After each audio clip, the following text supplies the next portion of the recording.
Hello guys, welcome to my channel. তো আজকে আমি বেগুন দিয়ে মাছের তেলের একটি রেসিপি শেয়ার করব। খুবই সিম্পল একটি রেসিপি, কিন্তু এটা খুবই ভালো লাগে খেতে। তো তার জন্য দেখুন, এখানে অল্প কিছু লঙ্কা কুচি, একটা পেঁয়াজ কুচি, একটা ছোট সাইজের বেগুন আর মাছের তেল, আর এখানে আমি সর্ষের তেল নিয়ে নিয়েছি। তো চলো রেসিপিটা করা যাক। তো রেসিপিটা করার জন্য এখানে আমি একটা কড়াই নিয়ে নিয়েছি। এবার আমি গ্যাসটা অন করে নেব।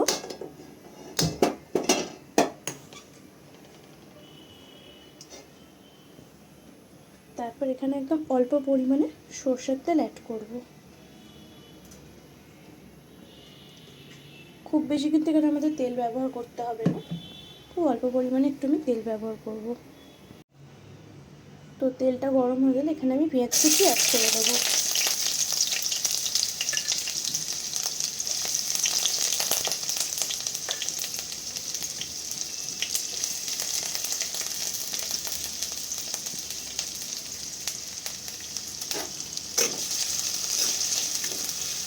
তারপরে তেলে অল্প নাড়াচাড়া করে পেঁয়াজটাকে এর মধ্যে লঙ্কা কুচি অ্যাড করব।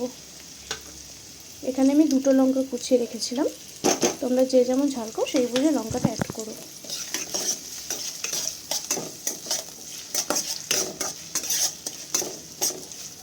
পেঁয়াজটাকে খুব বেশি ভাজার দরকার নেই। এখানে আমি অ্যাড করে দেবো আগে থেকে কেটে রাখা বেগুনগুলো। তা বেগুনটাকে হালকা নাড়াচাড়া করে এখানে কিছু গুঁড়ো মশলা আমি অ্যাড করব। প্রথমে এখানে অল্প কিছু সামান্য পরিমাণে আমি নুন অ্যাড করব। এবার এখানে আমি অ্যাড করব হলুদ গুঁড়ো,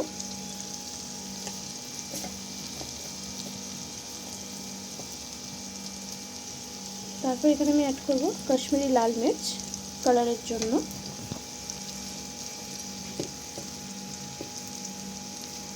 তারপর এখানে অল্প একটু ঝাল লঙ্কার গুঁড়ো আমি অ্যাড করব।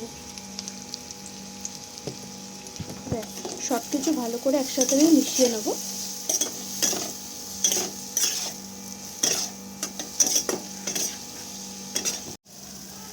তো বেগুনগুলো এরকম ভাজা ভাজা হয়ে আসলে এখানে আমি আগে থেকে মাছের তেলে অল্প একটু নুন আর হলুদ মাখিয়ে রেখেছিলাম, সেটা আমি এখানে অ্যাড করে দেবো। তারপর ভালো করে সব কিছু কষিয়ে নেব মশলার সাথে।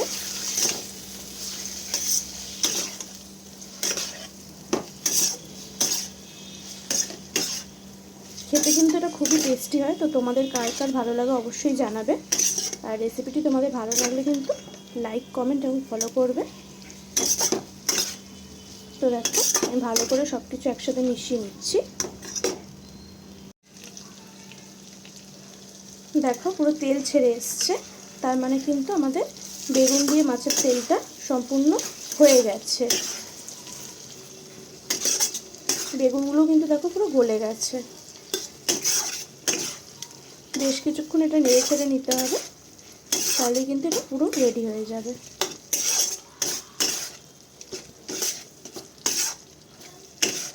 তো বেগুন দিয়ে মাছের তেলে চচ্চড়িটা আমাদের পুরো রেডি। কেমন লাগলো অবশ্যই জানিও। টাটা।